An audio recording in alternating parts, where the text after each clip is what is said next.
blessing our children, but I don't see them.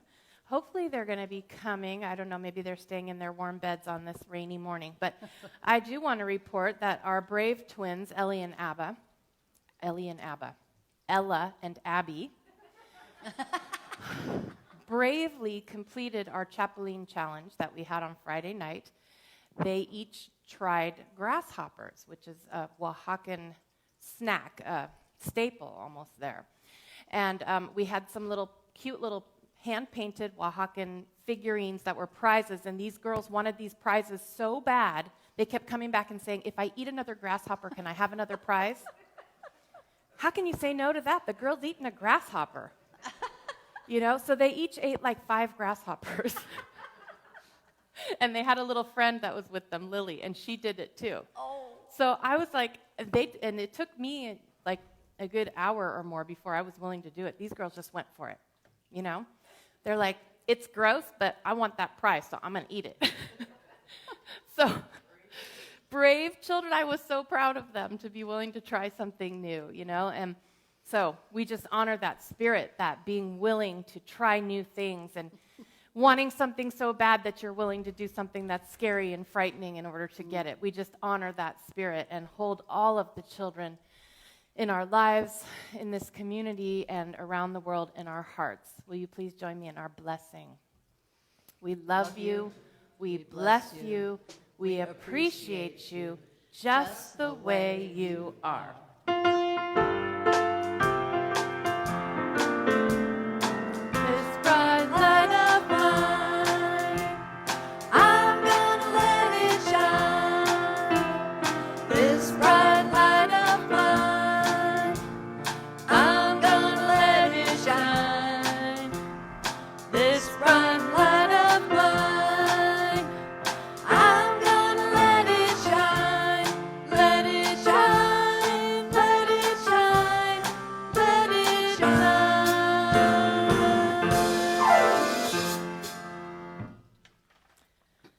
So now we take some moments to center ourselves and deepen our blissful interconnection with Spirit, taking a deep breath in and letting it out with an audible sigh,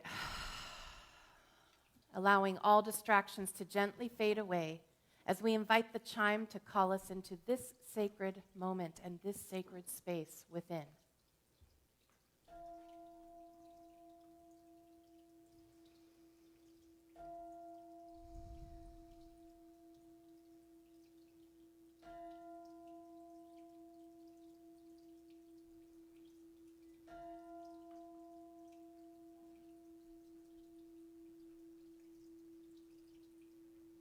We ring the chime 4 times to call in the 4 directions and to remind us of our interconnection with all of creation and with the sacred circle of life.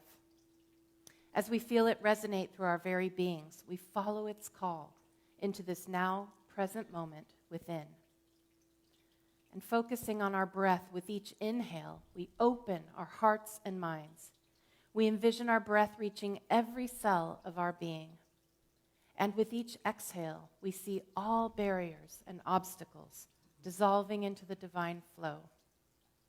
And again, as we inhale, we expand the spaciousness within us. We move beyond the limitations and boundaries of our bodies. And as we exhale, we ground ourselves deep within Mother Earth and into our oneness with the universe. Finally, we breathe our awareness into that highest expression of love, light, joy, and peace we can imagine as we experience a transforming wave of gratitude. And with a fullness of heart, we say yes to it all, embracing, claiming, and knowing the divine Christ Spirit expressing in, through, and as us. And with a final exhale, we say, thank you, God. So now, fully centered and transformed by the power of Spirit, we enter into our lesson and meditation time with today's daily word.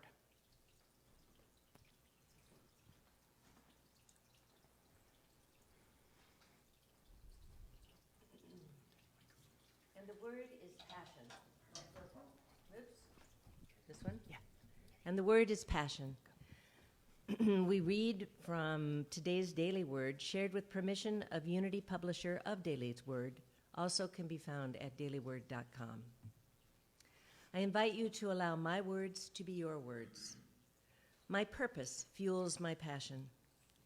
Purpose sets my heart aflame with passion.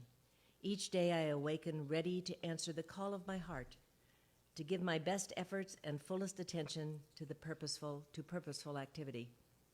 Passion is the energy I bring to everything I do.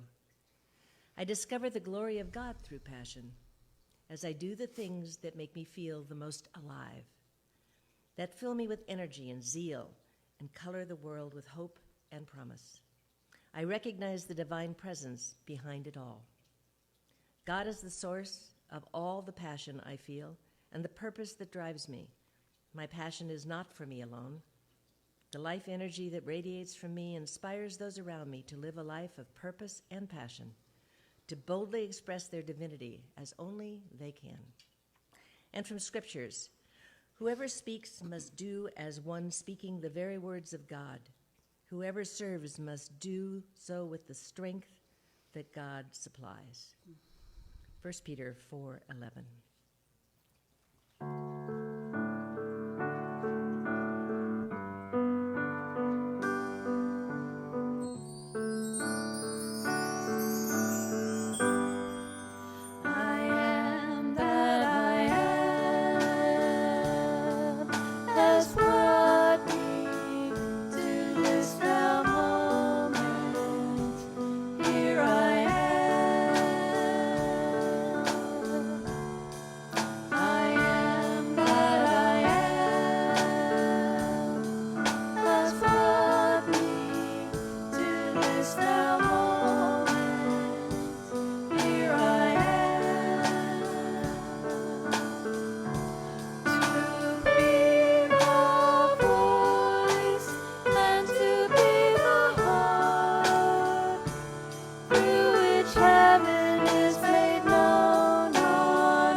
In witness to the wisdom of the many paths to the sacred, we read from 4 sacred traditions on this morning's topic, finding a place of rest. From Sufism, the only real rest comes when you're alone with God. From Rumi. From Buddhism, we humans have lost the wisdom of genuinely resting and relaxing. We worry too much. We don't allow our bodies to heal, and we don't allow our minds and hearts to heal. Meditation can help us embrace our worries, our fears, our anger, and that is very healing. We let our own natural capacity of healing do the work. Thich Nhat Hanh. From Judaism, truly my soul finds rest in God. My salvation comes from him. Psalm 62:1. And from Christianity, come to me, all you who are weary and burdened, and I will give you rest. From Matthew 11:28.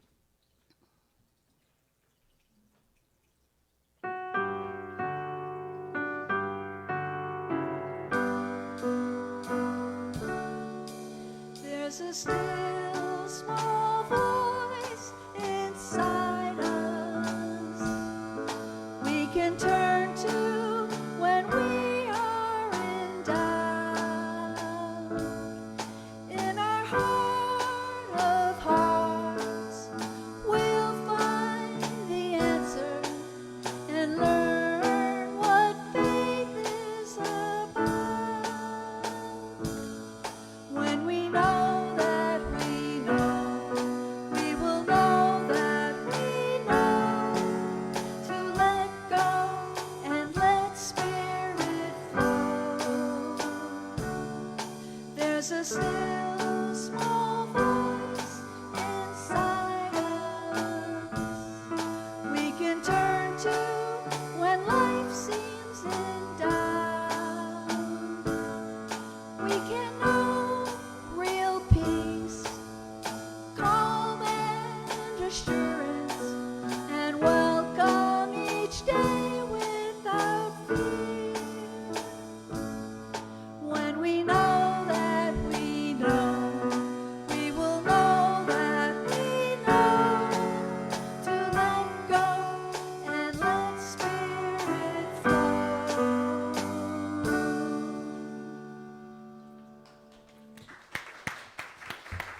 wonderful. Thank you.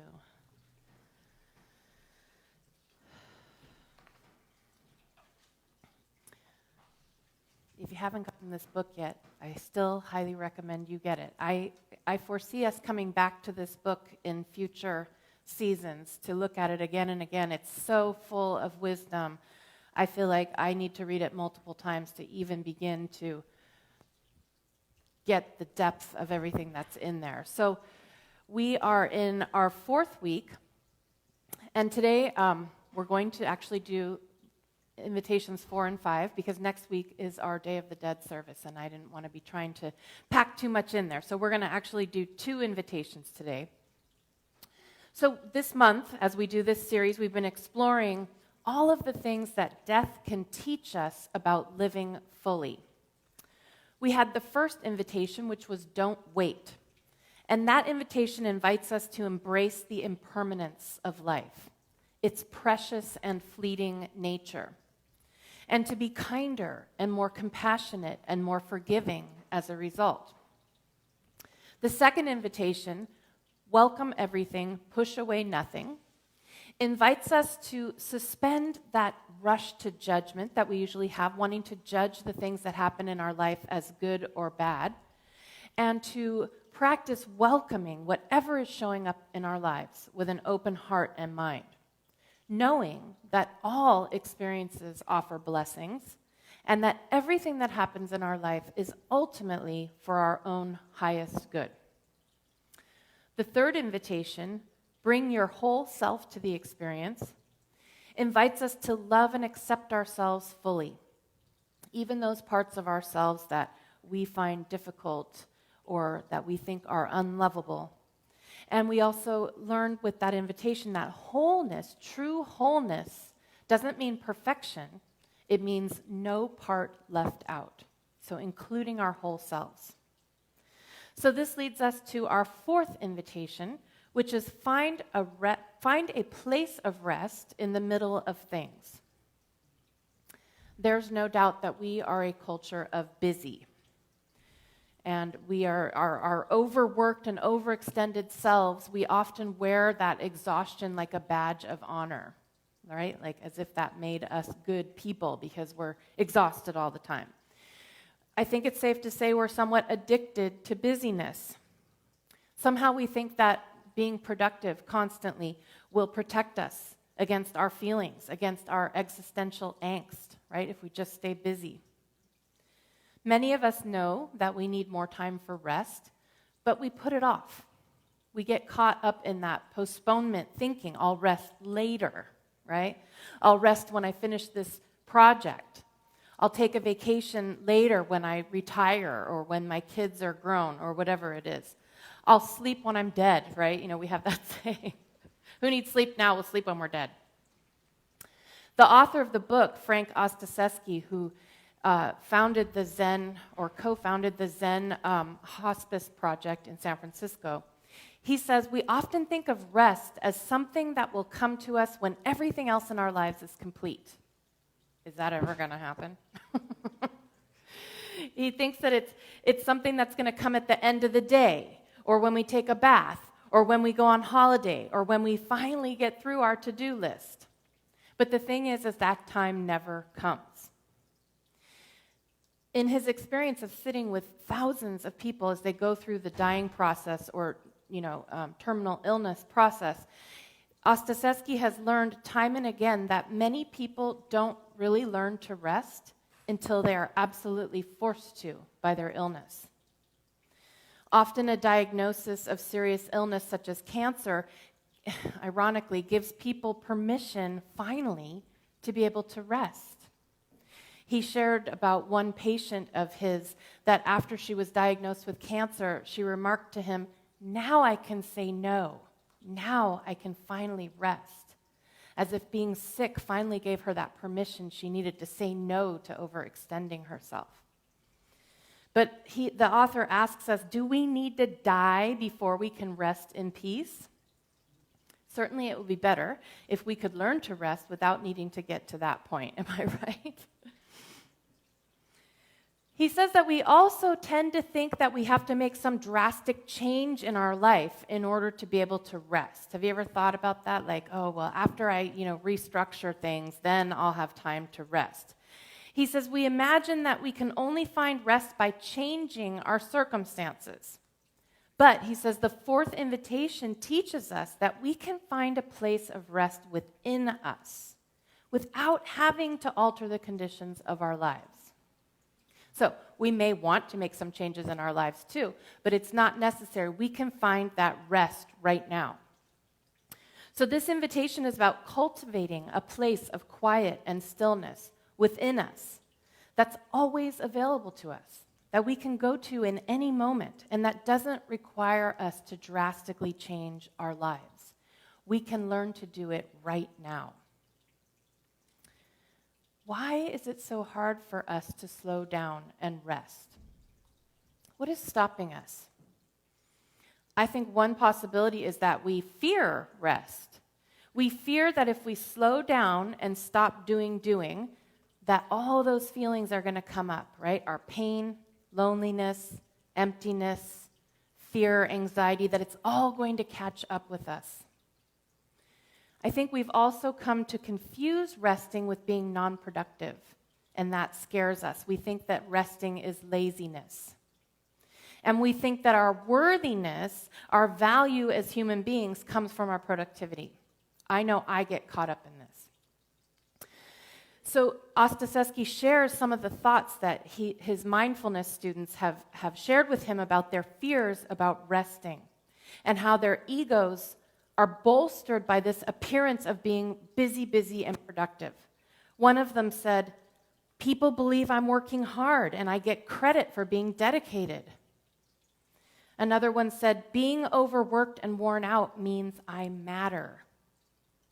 And another one said, "People feel sorry for me and that makes me feel loved." Well, I don't know about you, but I found a little bit of myself in each one of those statements, right? Interesting how we have convinced ourselves that our worthiness is in our productivity and being busy. So in order to overcome that resistance that we have to resting, we need to examine these fears. Right? We need to examine the ways our busyness and overproductivity have become entangled with our self-identity and our own our own sense of self-worth. We could begin to explore this by asking ourselves, what is it that I'm afraid of? What security or self-worth am I gaining from remaining busy? And what will I lose if I slow down? As we examine these fears, we can begin to dismantle our belief that we don't deserve to rest, or that we somehow need to earn the right to rest. I know I do that one. I'll work real hard and then I'll rest. But that never comes, or it often doesn't come. I think you've noticed that I'm interested in this topic on rest. I spoke about it a few weeks ago when I talked about the resistance, how a Sabbath practice is actually a form of resistance to this culture of busyness, and how having a Sabbath practice can help us to set aside time each week for rest, for contemplation, for play, for non-productive activities, for doing things just because we enjoy doing them. I've been interested in this topic for a while now, and I shared a few weeks ago that part of it is because I've become forced to rest more just because of my own aging process and my autoimmune disease. And so it's made me get interested in this topic. But Ostaseski has now brought a brand new dimension to my understanding of rest. Let me explain. I love this book is full, because he's a Zen Buddhist teacher. That's his tradition, right? So he tells all these little Zen koans and stories, and I love them. He tells a Zen story about a monk who is vigorously sweeping the grounds of the temple. And another monk walks by and says, "Too busy." Well, the first monk replies, "You should know there is one who is not so busy." Okay, what does that mean? This story means that the monk that is vigorously sweeping, he might have appeared outwardly to be overly busy, but inwardly, he was actually not busy. His body was active, but his mind was quiet and calm. So, he's saying, I'm not so busy. I may look busy, but not so busy inside where it matters. He had developed this ability to be engaged in activity while simultaneously maintaining a place of quietness in his state of mind. A part of him at rest. He had found that place of rest in the middle of things. This is a brand new understanding for me of rest and something to really chomp on. The author says that we are often so busy doing, right? But that we do it all in a state of partial attention. We're not really all there. We're not truly present for each circumstance or each activity. We're just sort of trying to get through our to-do list, trying to complete that activity as quickly as possible so we can move on to the next. We're also constantly being pummeled by our thoughts. Am I right? Just thoughts all the time. So when we're doing something, we're only half aware of what we're doing. A good part of our brain is busy with the, analyzing what we're doing, judging what we're doing, making up a story about what we're doing, and planning what we're going to do next. Ostaseski says that this is what really wears us out. I'd never thought about that before. It's not the activity, it's the fact that we're not present. The brain is overactive. So he says that what we really need more than a nap is a rest from our thoughts, a rest from a reprieve from the mind's perpetual habits of worry, fear, and anxiousness. He explains that we experience rest not necessarily when our bodies are still, although that's also can be an important part of resting, but we experience true rest when we bring our full attention to whatever we are engaged in this present moment, this present activity that we are doing right now. And so that rest comes from being present in the moment. It's the rest that our minds experience when that constant stream of thoughts and worries and fears and anxieties and stories and commentary, when that stream is interrupted by our mindfulness practice of being mindful in the moment. We hear mindfulness a lot in this culture, right? Mindfulness is simply being aware of what we are doing in each moment. So when we're sweeping. And we know that we're sweeping. We are aware that we are sweeping. When we're eating, we are aware that we are eating. When we are walking, we know that we are walking.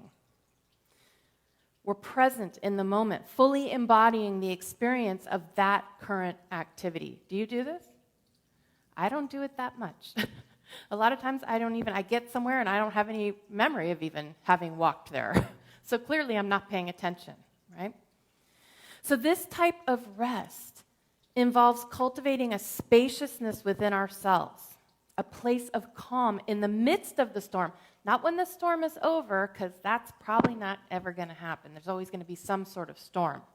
But finding that place of rest in the midst of the storms of life. The cool thing is that place of rest is always available to us. Ostaseski says all we need to do is turn toward it. It's there. It occurs when, instead of just letting our minds wander aimlessly down the hallways of fear and worry and anxiety, when we bring our full attention without distraction to the present moment. How do we learn to do this? How do we learn to become more present in each moment, in each activity? 3 guesses. A mindfulness practice, a mindfulness meditation practice, because what I'm learning, and it's taking me a long time to truly understand this, what we do in meditation begins to bleed over into our non-meditating lives. So we practice it in these set-aside times of meditation. It's actually training our brain. And it doesn't have to be a big investment of time. Mindfulness meditation is so simple, it's almost... it's like, oh, that's all it is? It's really not that hard. It just involves focusing our attention on something, often our breath. Focusing our attention on our breath gives us an opportunity to study our relationship with endings. We're talking about impermanence and endings and new beginnings, right? Isn't that what the breath is doing over and over again? Each breath arises and then it recedes. One breath ends and another breath begins. It's deceptively simple. But a consistent practice of attending to the breath can help us to get more comfortable with this coming and going of both the breath and of all other things, because everything else is impermanent also. Ostaseski talks about the space between each breath. So there's that split second when one breath has ended before another breath begins. And he calls that the gap.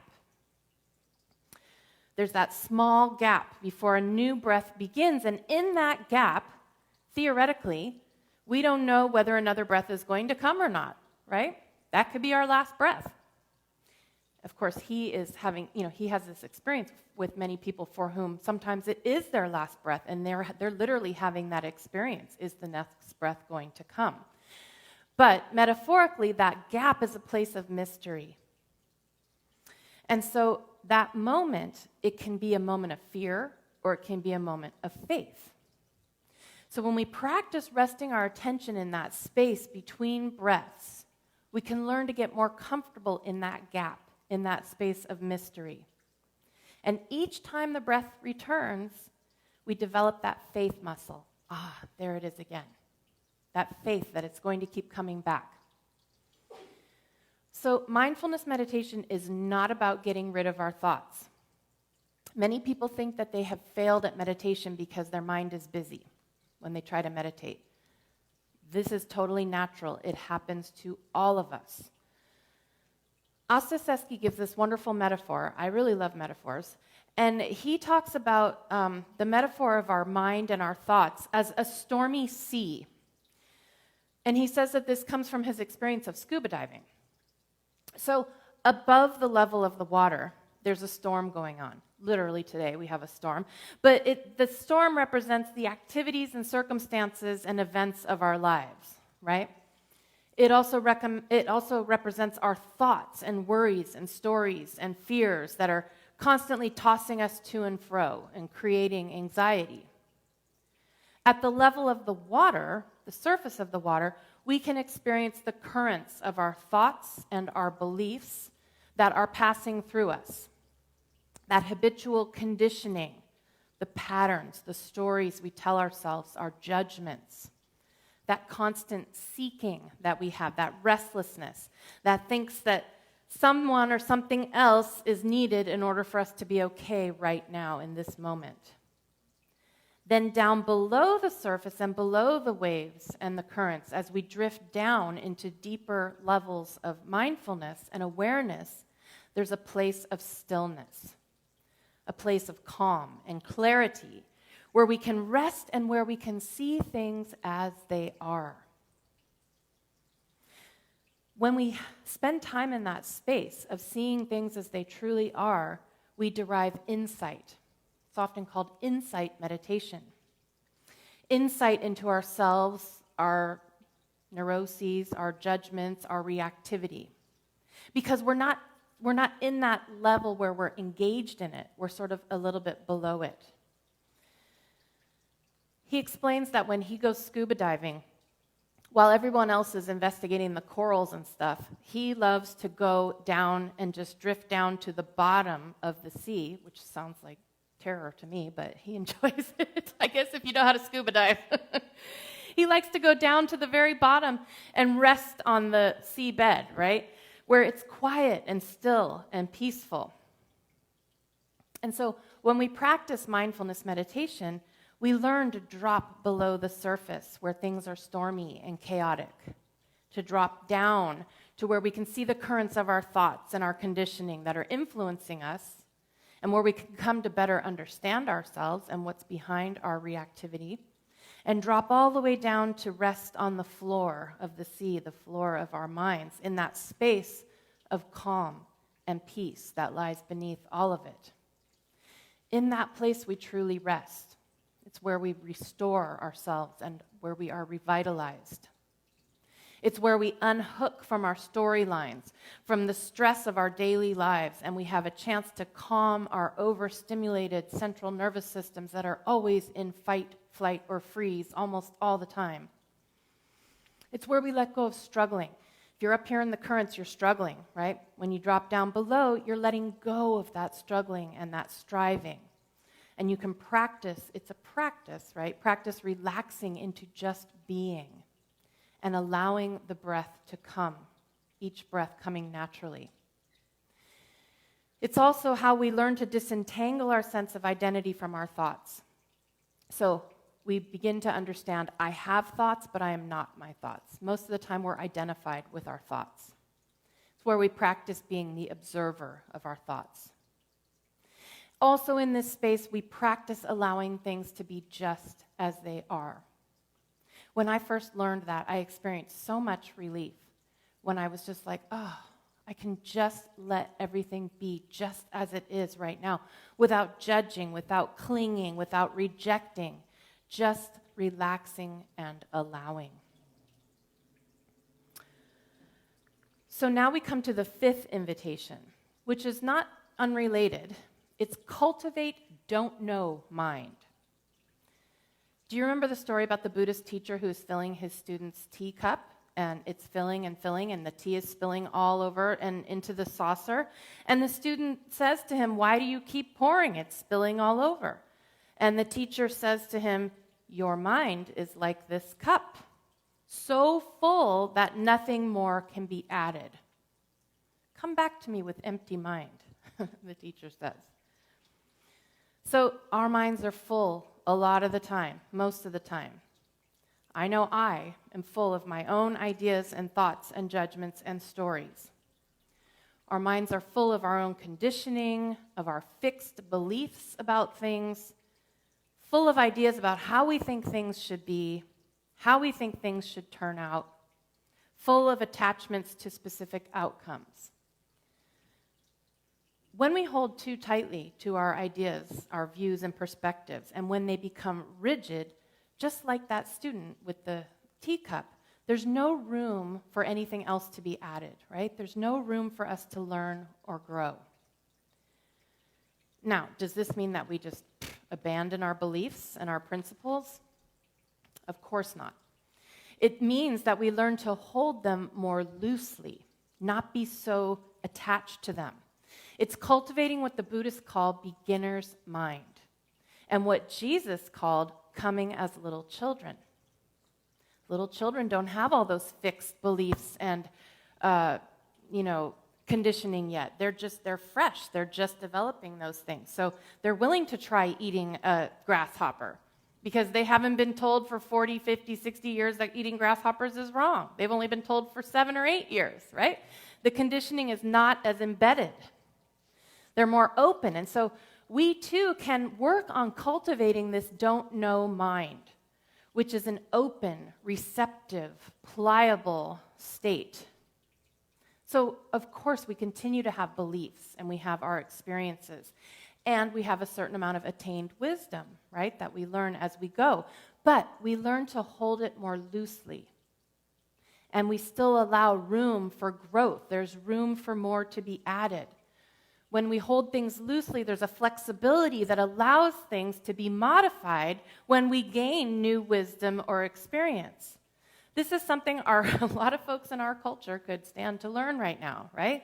It's okay to have a belief, but it's okay to modify that belief when new information becomes available. Am I right? But this is what I'm talking about. That's don't know mind. We don't know everything. Also, when we're attached to a specific outcome, to our idea of how we think things are supposed to be, there's no room for spirit to work.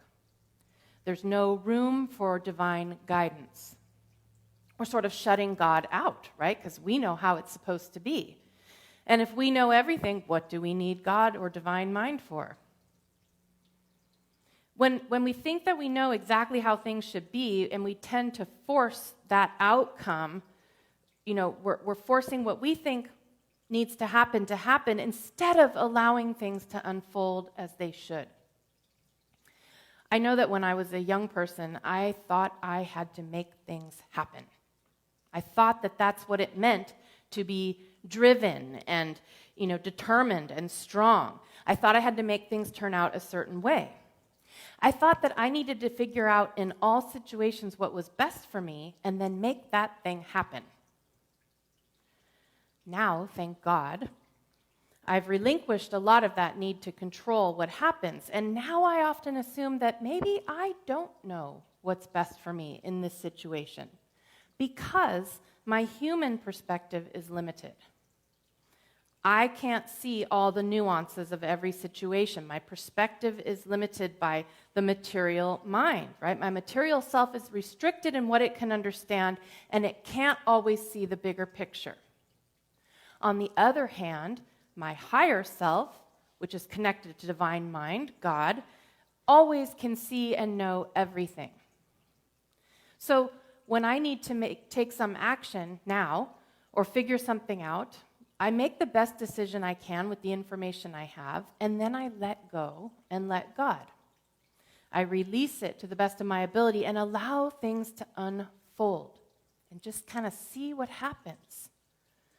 When we do this, when we allow things to unfold rather than forcing them to be a certain way, we give spirit room to work. We allow for divine order to unfold in the right and perfect way.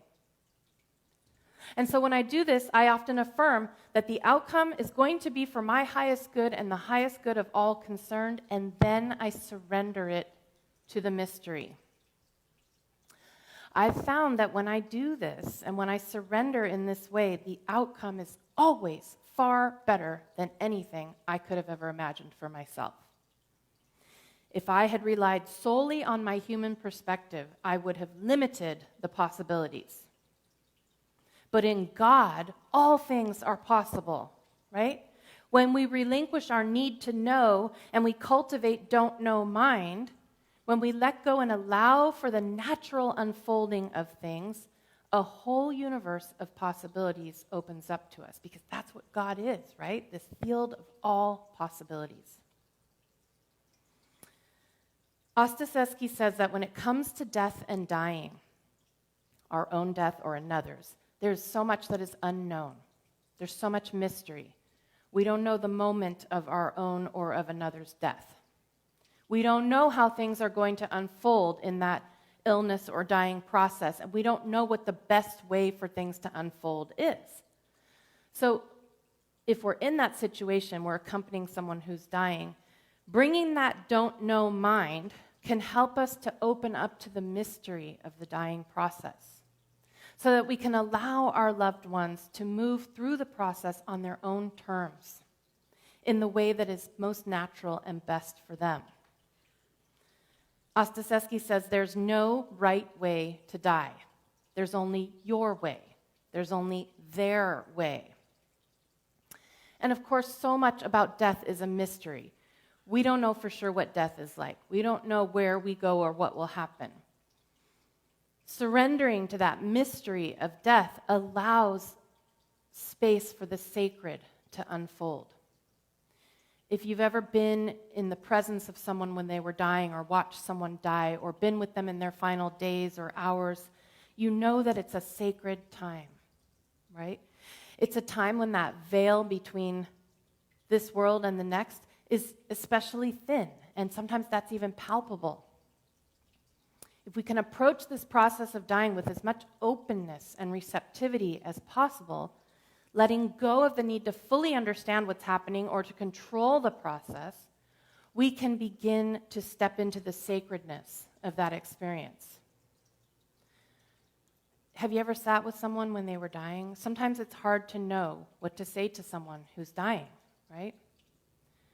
Ostaseski reminds us that the appropriate response to the sacred is silence. I remember when George was dying, almost a year ago now, I spent a lot of time just sitting with him, just sitting next to his bed, and so did Paco and others, and just holding his hand. There wasn't much for me to say, and there was really not much to do. The best way that I could help George was to just be with him, to just be a silent witness to his process. At one point, he was quite tense. He was actually like gripping the sheets. And I thought he was frightened. He seemed frightened. And I tried so many things to calm him down and to ease that tension and that anxiety. I so wanted to help him relax and to be unafraid. But now as I'm reading this book, I am understanding that that was not mine to control. George had his own sacred process. I had in my mind how I thought it should go, right? He should have this wonderful, giving up of fear and just relax and everything. That wasn't mine to decide, right? All I could do was be a loving, supportive witness to his process. So both of these invitations, to find a place of rest in the middle of things and to cultivate don't know mind, they both help us to discover the sacred when we sort of step back and get out of our own way. The sacred can be found in moments of rest, moments of silence. It can be found in moments of surrender and mystery. In fact, the more we learn to quiet our minds and spend time in the silence, the more we learn that the sacred is right here, that it's not in the extraordinary, but in the ordinary. Ostaseski says that to know the sacred is not to see new things, but rather to see things in a new way. The sacred is not separate or different from all things. It is hidden in all things. And so as we step into these invitations, as we learn to empty our minds and open our hearts, let us do our best to adopt this don't know mind, this beginner's mind, that allows us to see things in a new way. Let us have eyes to see the sacred that's hidden in all things, to see the sacred in this beautiful, messy, material world around us, and to see the sacred in one another, and to see the sacred in ourselves.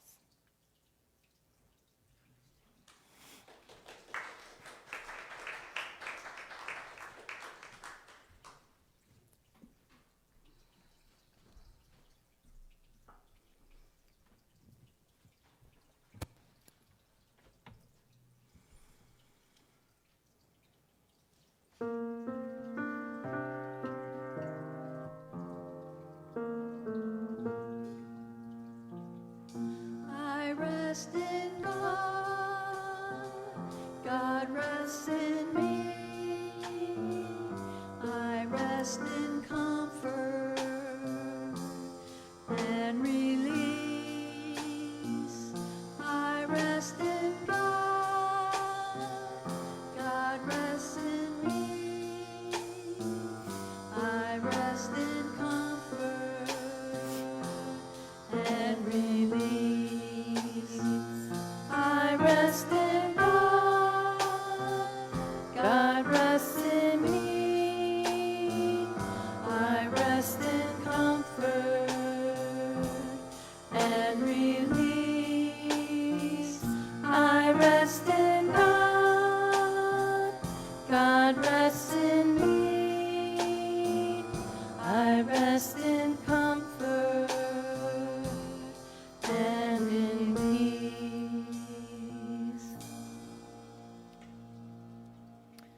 So now we have the opportunity to practice finding that place of rest in the middle of things. And this is a practice. It takes time to learn this, but we can get better and better at finding that place. So just allowing yourself to be comfortable now, quickly scanning through your body to see if there's places that you're holding tension in your shoulders or in your jaw, just taking some deep breaths, and on each exhale, letting the body relax a little bit more. Taking another breath in and releasing, letting go, sinking more deeply into the pew beneath you.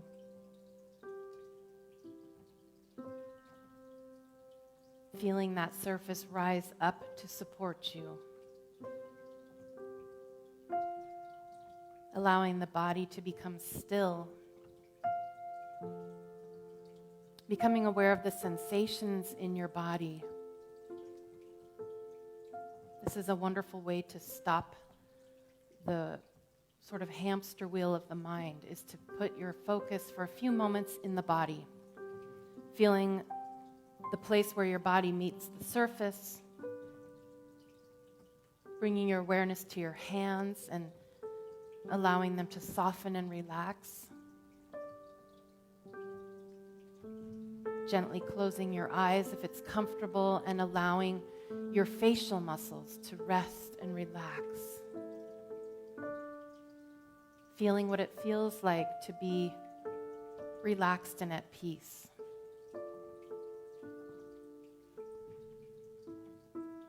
And now just gently bring your awareness to your breath.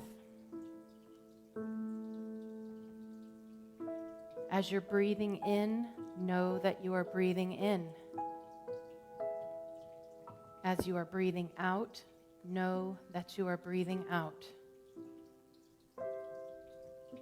Breathing in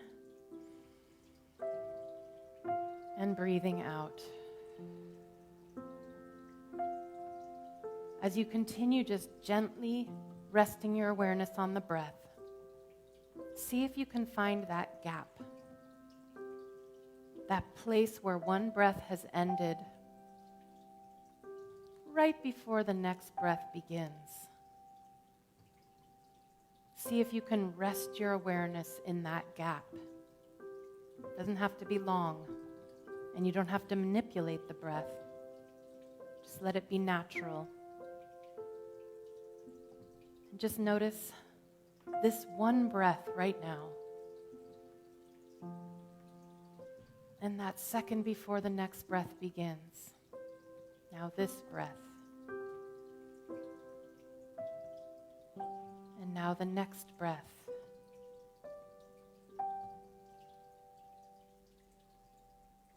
Seeing how the breath begins, arises, and then falls away.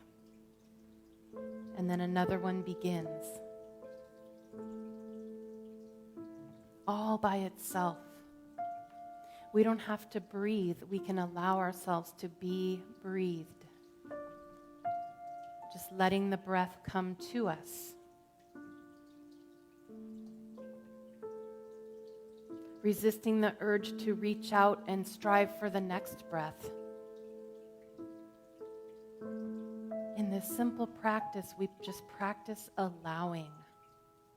Allowing the breath to come and allowing the breath to go.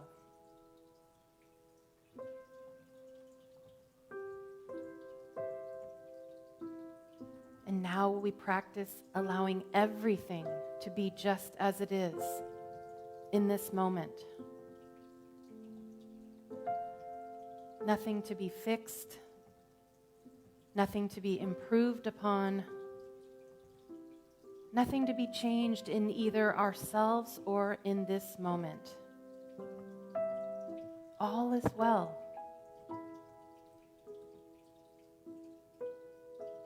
Let the storms rage above us as we gently drop down to the floor of the sea where all is quiet, where all is peaceful, where we can find that place of rest in the middle of things. That place where we rest in God and God rests in us.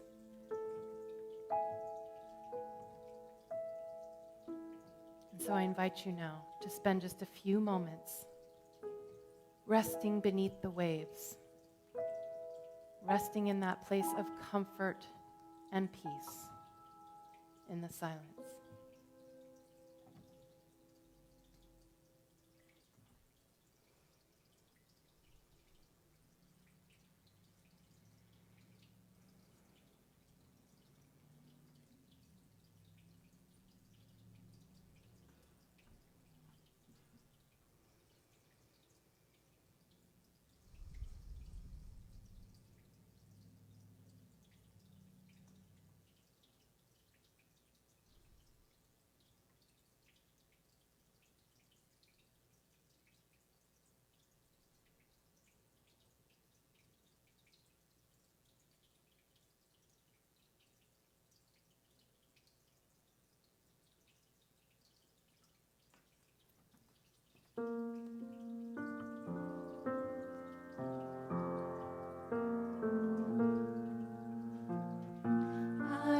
rest in God. God rests in me. I rest in comfort and release. I rest in God. God rests in me. I rest in comfort and release. I rest in God. God rests in me. I rest in comfort and release. I rest in God.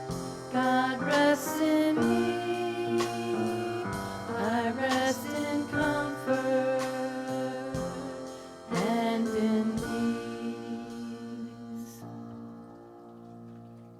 So as we prepare now to bring this time to a close, just imagine yourself releasing that place of peace at the bottom of the ocean and floating back up gently to the surface, noticing that now things are calmer, that the waves don't toss you about as much as before. And so we give thanks for this experience, for knowing more and more each and every day that we can come to this place anytime we want. And we vow to ourselves in the coming days that we will visit this place often and find that place of rest in the middle of things where our bodies and minds and souls can rest and be revitalized and restored. And so we give thanks for this time, for this teaching, and we say thank you, God. And so it is. Amen.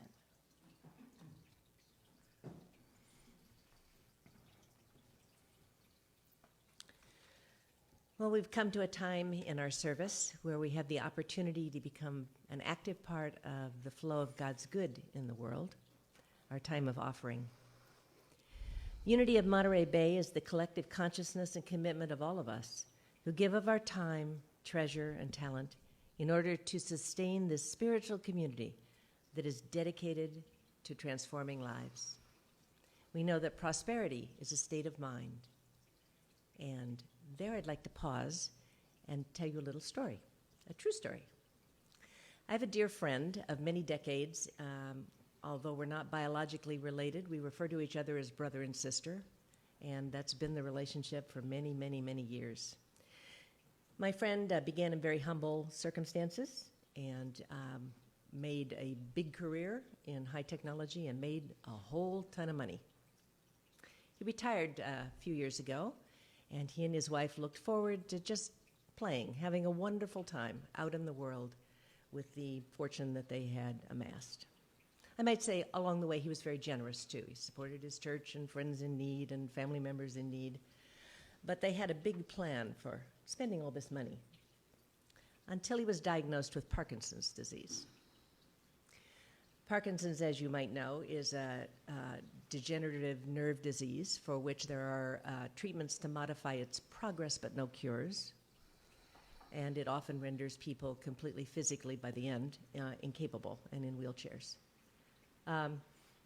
Certainly not the vision he and his wife had had for their 60s, 70s, 80s, 90s, right?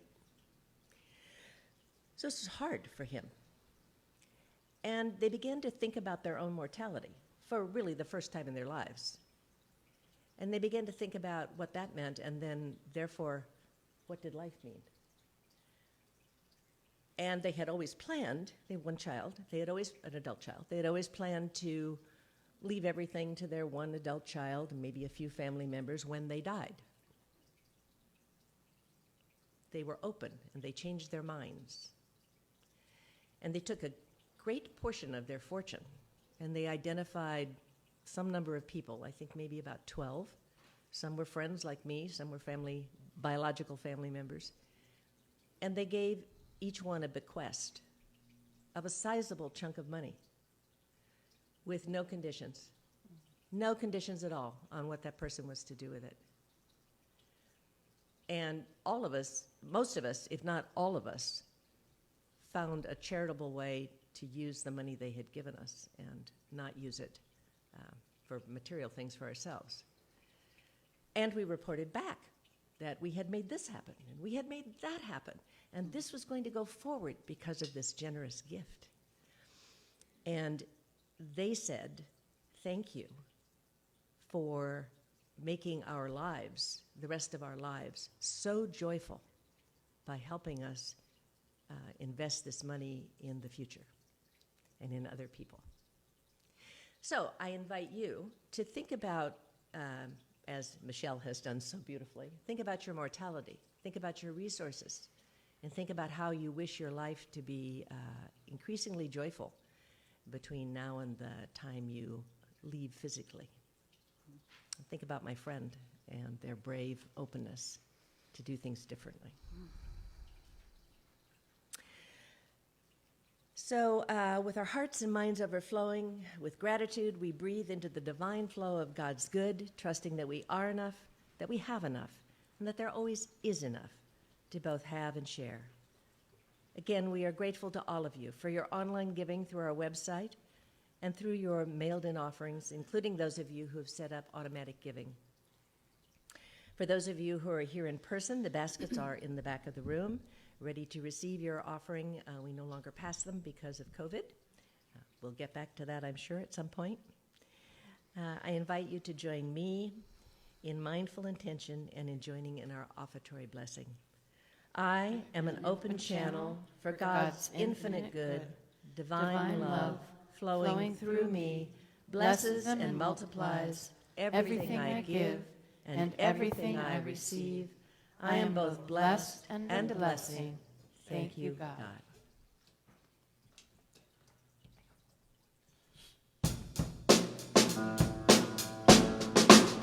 I'm reaching out to feel the infinite. I'm reaching out to know the divine. I'm reaching out to feel the infinite. Yeah, forever is already mine. I'm reaching out to feel the infinite. I'm reaching out to know the divine. I'm reaching out to feel the infinite. Yeah, forever is already mine. I'm already there. I'm already home. I'm already safe in my eternal soul. I'm already there. I'm already home. I'm already safe in my eternal soul.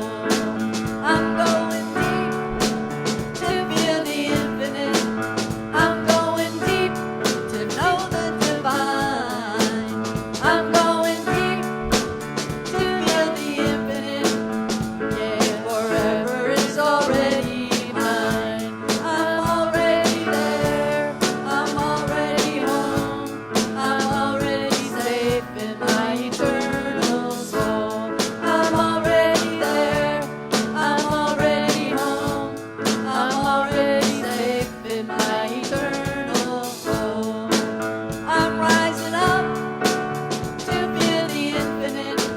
I'm rising up to know the divine. I'm rising up to feel the infinite. Yeah, forever is already mine. I'm already there. I'm already home. I'm already safe in my eternal soul. I'm already there. I'm already home. I'm already safe in my eternal soul. I'm already there. I'm already home. I'm already safe in my eternal soul. I'm already there. I'm already home. I'm already safe in my eternal soul.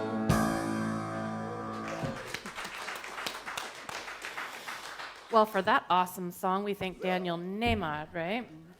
And I think we had another one of his songs today. We also had a Richard Burdick song and a song from Jay Blackwelder. So we are grateful for this music. That brings so much to our service. And for Sue, doing an awesome job today. And John Talon over there on the drums.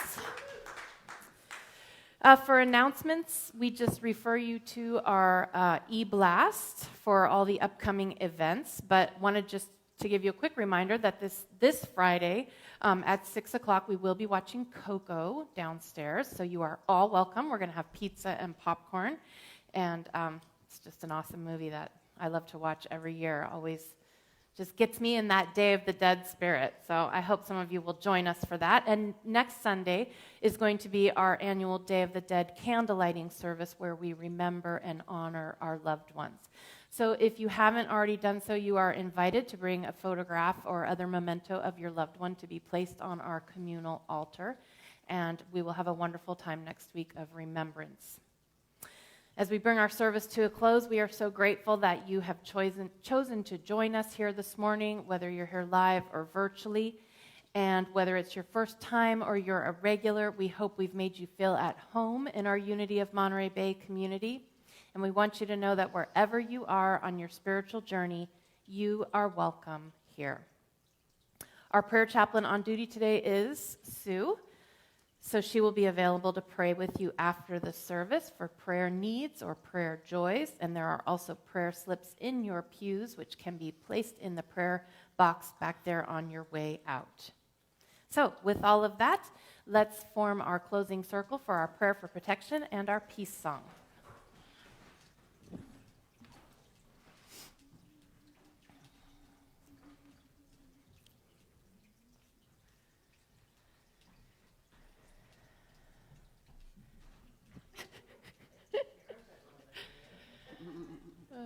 So as we form this circle, I thought that we would just hold in prayer this morning Reverend Vicky, just seeing her safe and having a wonderful time with her family. Also Denise, who I understand is not feeling well today.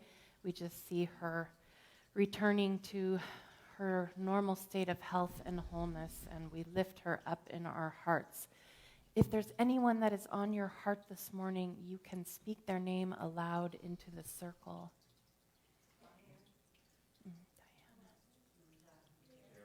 Ed and Ruth.